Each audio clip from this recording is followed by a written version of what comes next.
Salutare, dragilor, sunteți pe canalul meu, iar eu astăzi am gustat mochi cu mango. Dacă nu ați văzut, întoarceți-vă la shortul ăla, cum am gustat eu mochi mango.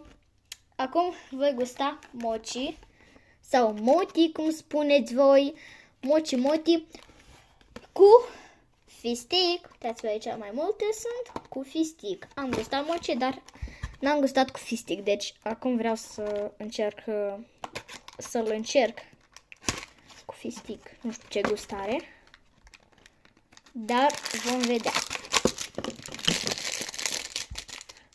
Wow, este așa moale, nu e foarte rece, dar să vă spun, dacă îl cumpărați când ajungeți acasă, trebuie să-l luați în coș la sfârșit, când ieșiți din magazin.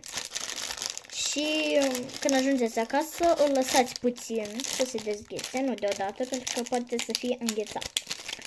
Da. Așa.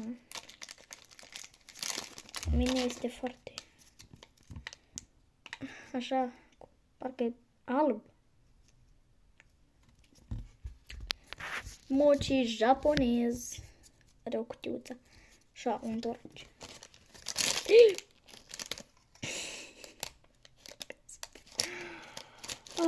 Se întinde foarte tare.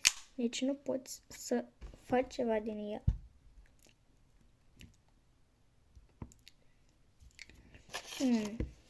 Dar făină.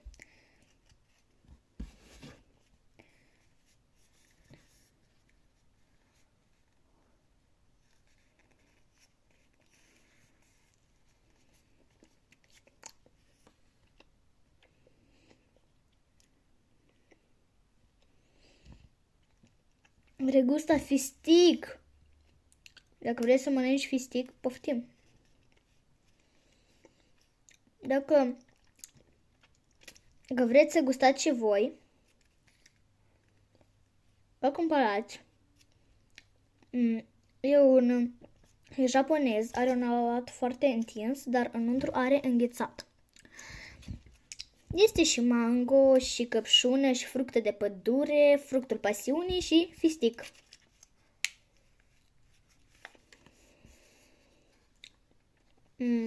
Moale și gustos. N-ai cum să zici că nu e bun.